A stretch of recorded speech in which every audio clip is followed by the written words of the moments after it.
Running can be hard. I want you to make every run as easy as it can be. Yes, we want some of our runs to be challenging, but we don't want them to be more challenging than they have to be. In this video, I want to share with you 5 very simple ways that you can increase the odds that you just feel better on every single run. Because running, let's face it, can be a difficult sport, and I want you to stack the odds in your favor so that you can feel better most of the time. The first thing that we're gonna do to ensure that we feel as good as possible on this run is a dynamic warm-up. That's because we want our body to actually be prepared for the run that we're gonna go on. We want our body to feel good right from the start. And especially a day like today where it's cold, I wanna warm up a little bit. So a dynamic warm-up is really going to help you metabolically prime your body to get going and feel better as soon as you start running, because it does a lot of things that bridge the gap between being sedentary and then being out there running. So it increases your heart rate, increases your respiration. It opens up your range of motion and capillary beds, especially in your extremities. It lubricates your joints, and it essentially just bridges that gap between you sitting on the couch or driving in your car to you running. And that bridge helps you feel better every single time that you go out running. So before I'm gonna go for my run, I'm gonna do a dynamic warm-up. And if you are a little bit pressed for time, you don't have to do a very long warm-up. Even 5 minutes of lunges, leg swings, some mobility work can really help accomplish all the goals of that dynamic warm-up, and you're just gonna feel better every single time you head out the door.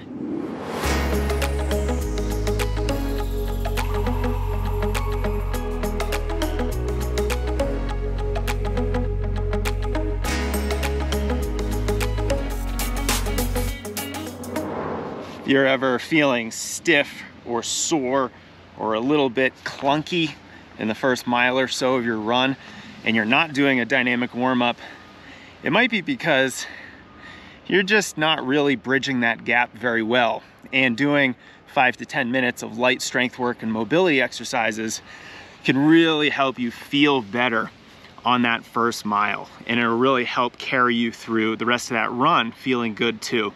So if you're not yet, go find the standard warm-up or the Matic warm-up on the strengthrunning.com site. Plug these right into your training, and I know you're gonna be feeling really good. The next thing that we wanna do to help ourselves feel as good as we can is that when we first start running, we want our first mile to generally be the slowest mile of our run. We still want to be continuing the warm-up process even when we start running. So don't think that first mile has to be close to your average pace. Don't think that first mile has to be hard or fast, because it doesn't. We're just getting into the run. As soon as we find our rhythm, we can run maybe a slightly more appropriate pace for us. But let's just remember that first mile can still be part of the warm-up process. And if you do that, it's really gonna help you feel a lot better, because you're not asking your body to do more metabolically than it's currently prepared for. So when in doubt, just slow that first mile down and you'll definitely be feeling better throughout the rest of your run. I grew up on the track and on the cross-country course, and I know that a peak performance takes the right training. It also takes the right gear. Nobody's running a PR in cotton socks and basketball shoes. So if you are someone who's a performance-oriented runner, you need the right training and the right gear to help you express a peak performance. And that's why I'm thrilled to partner with Bombas Socks on our YouTube channel. Use the link in our description underneath this video and code STRENGTH20 to save 20% off your first order with Bombas Socks.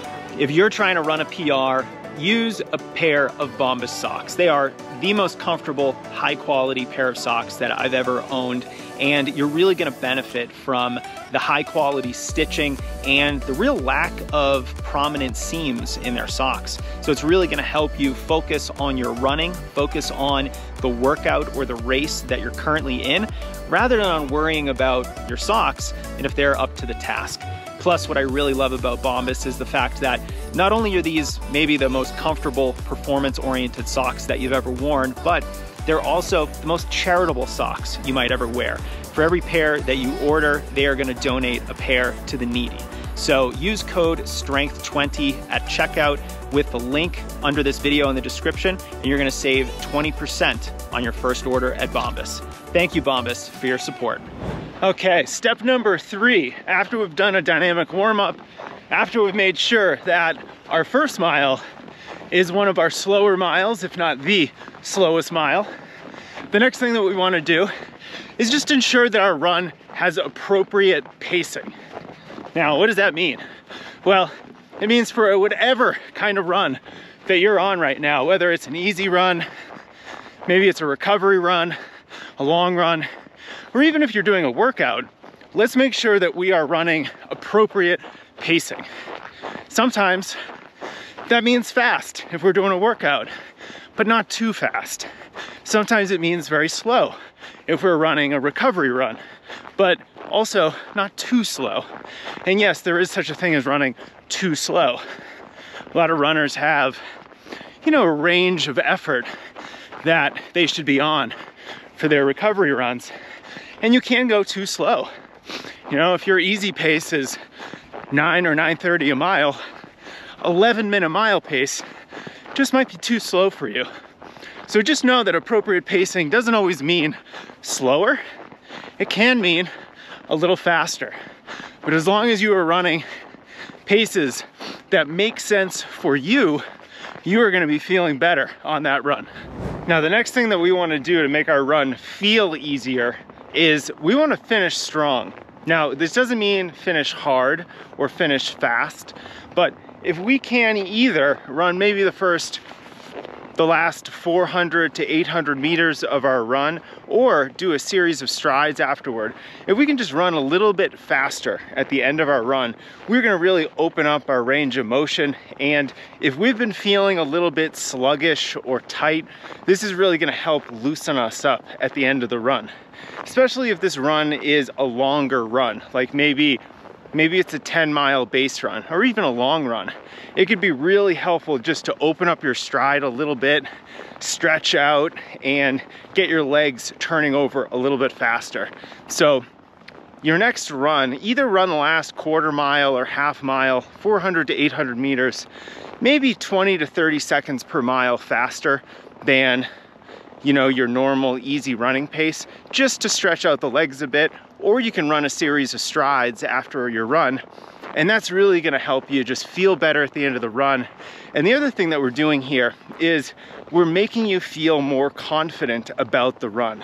When you finish fast, when you finish feeling good and a little bit faster than you started, whether that's through strides or a negative split, you are just gonna feel more confident about your abilities. You're gonna feel like that run was more of a success, and you're gonna be more likely to be more consistent. So there's a lot of good reasons to finish your run a little bit faster than you started, or to run a series of strides afterward. All right, now that my face is frozen, I'm gonna attempt to finish this video. Oof, right there in the cheeks. Okay, so now that we have a really good understanding of how to make our runs feel better by doing a warm-up beforehand, by taking that first mile nice and easy, by doing appropriate pacing, and then either doing strides or finishing strong. The last thing that we want to do to complete this entire process is a post-run core or strength workout. Now again, this doesn't have to be very hard. It doesn't have to be long either. You could do a very short 10-15 minute workout. You can use one of the workouts we have on strength running, the gauntlet plank workout. You could do the standard core routine, the ITB rehab routine. We have a lot of different options for runners, but the most important thing is to do something. It really helps bridge the gap between running and then being sedentary. Just like at the very beginning, we wanted to bridge the gap between being sedentary and running, now we want to bridge that gap in reverse. It's a really nice transition for us. It really helps us feel better throughout the rest of the day.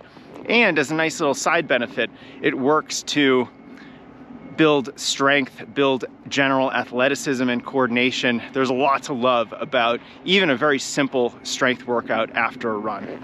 So these are many different ways that you can start incorporating into your training, if you're not already, just to make yourself feel better on a daily basis. Now, let's also remember that running is difficult. We are never gonna make every run feel good. Some days we are just gonna be tired. Some days we are just going to be a little bit cranky, a little bit sore, not in the right mindset for our training, and that's okay. Hopefully, these tips will stack the odds in your favor so that even if you're not feeling great, you can feel as good as you can.